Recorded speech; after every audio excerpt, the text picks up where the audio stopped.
जय हिंद। आप सभी का अपने YouTube channel study for all में बहुत बहुत स्वागत है। उम्मीद करता हूँ आप सबको लेक्चर बहुत पसंद आ रहे होंगे। कल बहुत ही इम्पोर्टेंट डे था।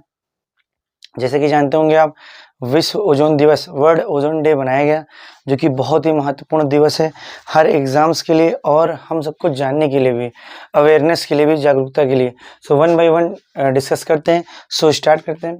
सबको पता है विश्व ओजोन दिवस कब मनाया जाता है? 16 सितंबर को मनाया जाता है। तो world ozone day is held on 16 सितंबर, 16 सितंबर को मनाया जाता है। तो ओजोन जैसे कि बहुत महत्वपूर्ण गैस है, ठीक है। इसको बचाने के लिए मॉन्ट्रियल प्रोटोकॉल हुआ। इसको बचाने के लिए कौन सा प्रोटोकॉल हुआ? Montreal protocol. मॉन्ट्रियल प्रोटोकॉल कब हुआ? 16 सितंबर 1987। तो ओजोन परत के संरक्षण, ओजोन गैस की जो लेयर है उसके संरक्षण के लिए मॉन्ट्रियल प्रोटोकॉल हुआ 16 सितंबर 1987। तो 16 सितंबर को हुआ मॉन्ट्रियल प्रोटोकॉल, ओजोन को बचाने के लिए हुआ। तो इसीलिए विश्व ओजोन दिवस 16 सितंबर को मनाया जाता है, क्योंकि 16 सितंबर 1987 को ये मॉन्ट्रियल प्रोटोकॉल हुआ था। मॉन्ट्रियल चूंकि शहर है कनाडा देश का, तो कनाडा देश के मॉन्ट्रियल शहर में हुआ, इसीलिए उस प्रोटोकॉल का नाम रखा गया मॉन्ट्रियल प्रोटोकॉल। बट ये प्रोटोकॉल का मतलब होता है रूल्स एंड रेगुलेशन। इस पर साइन करना पड़ेगा सभी देशों को, ठीक है। मतलब जो भी देश इसमें सम्मिलित होंगे उसको साइन करना पड़ेगा। वे ऐसी एक्टिविटी ना करें जिससे ओजोन परत को कोई नुकसान या क्षय पहुंचे, ठीक है, समझिएगा मेरी बात। इसीलिए इसको कुछ लेट लपेट हुआ और यह अप्लाई हुआ 1989 को। मॉन्ट्रियल प्रोटोकॉल आया तो 1987 में, पर यह प्रभावी हुआ 1989 को। तो कनाडा के शहर मॉन्ट्रियल में हुआ प्रोटोकॉल ये, इसलिए मॉन्ट्रियल प्रोटोकॉल इसे कहा जाता है। कनाडा विश्व का क्षेत्रफल की दृष्टि से दूसरा सबसे बड़ा देश है। सबसे बड़ा देश क्षेत्रफल की दृष्टि से रूस, दूसरे नंबर पे कनाडा, ठीक है। अब बात की जाए कि ओजोन गैस की खोज कब हुई, तो 1913 यानी 1913 में हुई। ओजोन गैस की परत की खोज कब हुई? 1913 में हुई। और किसने किया? चार्ल्स फेबरी और ह्यूसन ने किया। चार्ल्स फेबरी और ह्यूसन ने किया। चार्ल्स फेबरी और ह्यूसन ने 1913 में ओजोन परत की, ओजोन गैस की परत की यानी लेयरिंग की खोज की, ठीक है।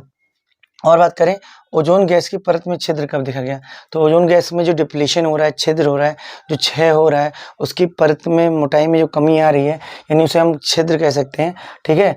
वैसे छिद्र कभी नहीं हो सकता गैस में, बट उसको क्या बोले तो छिद्र बोला गया। 1985 में यह देखा गया। और ओजोन गैस की परत में छिद्र किसने देखा? जोसेफ फॉरमैन ने देखा, 1985 में देखा, ठीक है। तो ओजोन गैस में जो डिप्लीशन हो रहा है, डिप्लीशन, उसमें 1985 को देखा गया जोसेफ फॉरमैन के द्वारा।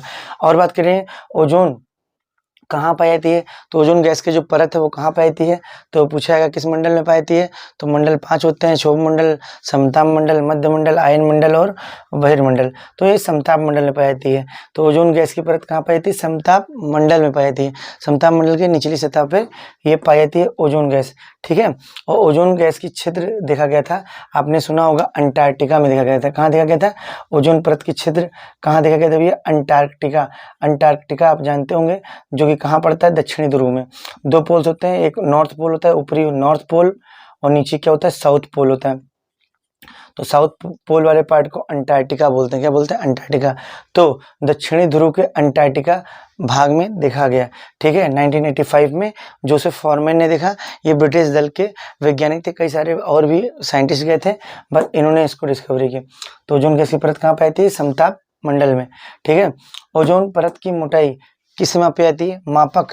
देखो 2 क्वेश्चन इससे बनते हैं, और 2 क्वेश्चन ओरिजिन होते हैं इससे, कि ओजोन परत की मोटाई मापक इकाई का नाम क्या है, उस मेजरमेंट यूनिट का नाम क्या है। मापक इकाई मतलब, मापक मतलब मेजरमेंट, इकाई मतलब यूनिट, तो उस इकाई का नाम है डॉप्सन। उस मापक इकाई का नाम क्या है? डॉप्सन। तो उस मापक इकाई को डॉप्सन कहते हैं। दूसरा, उस मापक यंत्र, मेजरमेंट डिवाइस की बात करेंगे, मशीन की बात करेंगे, तो स्पेक्ट्रोमीटर। तो मापा जाता है किस मशीन द्वारा? तो स्पेक्ट्रोमीटर से मापा जाता है, ठीक है, याद रखिएगा, स्पेक्ट्रोमीटर से मापा जाता है।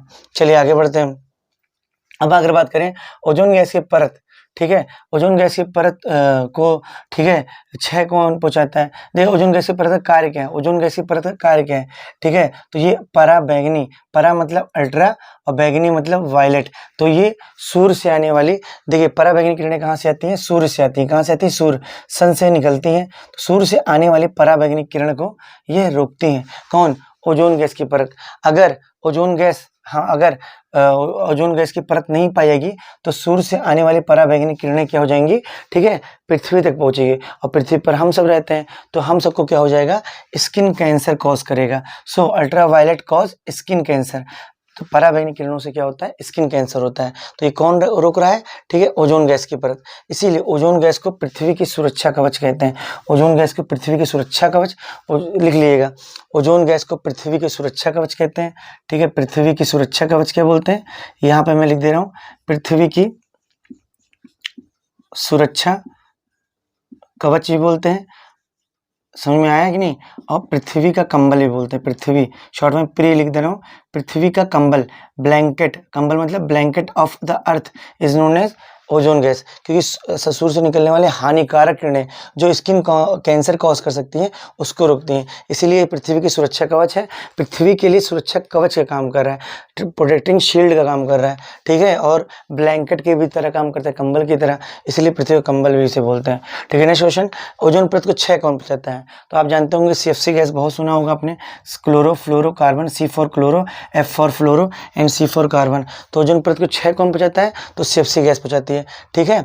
तो वर्तमान में क्या हो रहा है, ठीक है, ओजोन गैस को ये डिप्लीशन कर रहा है, उसकी परत की मोटाई में क्या आ रहा है, छिद्र कर रहा है। किसके सबसे ज्यादा कौन नुकसान पहुंचाता है, क्लोरोफ्लोरोकार्बन। अब एक पूछे क्लोरोफ्लोरोकार्बन का दूसरा नाम क्या होता है, तो इसका दूसरा नाम होता है फ्रियॉन गैस के नाम से रहता है। So chlorofluorocarbon is also known as freon gas, freon gas के नाम से रहता है। अब अगर बात किया कि विश्व ओजोन दिवस पहली बार कब मनाया गया, तो विश्व ओजोन दिवस पहली बार मनाया गया था 16 सितंबर 1995 में। पहली बार पूछा कब मनाया गया विश्व ओजोन दिवस, तो वर्ल्ड ओजोन डे सबसे पहली बार सेलिब्रेट किया गया 16 सितंबर 1995 को।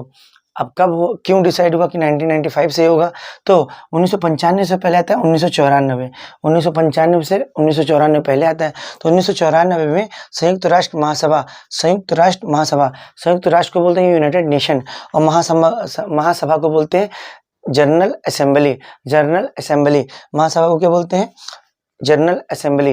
तो यूनाइटेड नेशन जनरल असेंबली, जैसे हिंदी में बोलते हैं संयुक्त राष्ट्र महासभा, UNGA, United nation general assembly, UNGA short form बोलते हैं।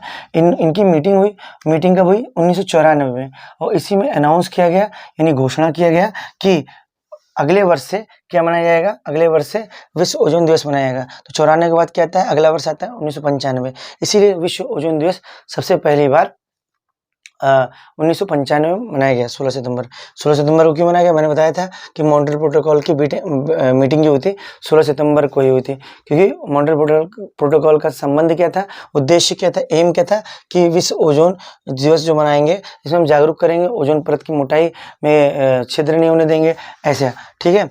अब बात की जाएगी इस बार जो विश्व ओजोन दिवस मनाया गया, इसकी थीम पूछ लेता है, तो इसका थीम यानी उसका विषय वस्तु क्या रखा गया इस बार का, तो इसका थीम था मॉन्ट्रियल प्रोटोकॉल। देखिए इस बार मॉन्ट्रियल प्रोटोकॉल को रखा गया फिक्सिंग द ओजोन लेयर, मतलब फिक्सिंग द ओजोन लेयर का मतलब हमें जो जिस तरह से अमाउंट में जो ओजोन गैस की लेयर है वो उतना फिक्स रहे, उसे घटे ना, डिप्लीशन छिद्र ना हो, कम उसकी परत की, ओजोन गैस की परत की मोटाई में कमी ना आए। तो पहला इसका यही उद्देश्य रखा गया, फिक्सिंग द ओजोन लेयर, किसको याद में रखते हुए, मॉन्ट्रियल प्रोटोकॉल को याद में रखते हुए, एंड रिड्यूसिंग क्लाइमेट चेंज। जो क्लाइमेट चेंज हो रहा है, क्लाइमेट मतलब जलवायु, चेंज मतलब परिवर्तन, जो क्लाइमेट चेंज हो रहा है उसको भी ध्यान में रखते हुए हम सब सतत प्रयास करें इसके लिए। चलिए ठीक है, CFC गैस का मैंने बता दिया था, क्लोरोफ्लोरोकार्बन, इसका दूसरा नाम फ्रियॉन गैस। CFC गैस कहाँ से निकलती है, तो CFC गैस जो निकलती है, ठीक है, CFC गैस जो निकलती है, तो देखिए CFC गैस कहाँ से निकलती है, ठंडा करने वाले जो मशीन होते हैं, ठंडा करने वाली मशीन जिसे हम बोलते हैं प्रशीतक यंत्र, क्या बोलते हैं, ठंडा करने वाले मशीन को क्या बोलते हैं, प्रशीतक यंत्र। क्या, शीतल गिरती है, ठंडी में गिरती है, तो फ्रिज ठंडा करने वाला मशीन है, ठंडा करने वाला यंत्र है। AC एयर कंडीशनर, वातानुकूलित हवा जिसे हिंदी में बोलते हैं एयर कंडीशनर, ये भी ठंडा करने वाला यंत्र है। अब धीरे धीरे CFC गैस हटाई जा रही है लगभग फ्रिज ओसी से, लेकिन कुछ लोग अभी भी यूज़ कर रहे हैं। और DO सबसे ज़्यादा, DO देखा होगा, जो भी ठंडा करने वाली चीज़ होगी उसमें कौन सी गैस होगी, तो उसमें CFC गैस होगी। कभी अपने डिओड्रेंट, DO मतलब DO का फुल फॉर्म क्या होता है, डिओड्रेंट का शॉर्ट फॉर्म DO के नाम से जाना था, शॉर्ट फॉर्म में उसे DO बोलते हैं।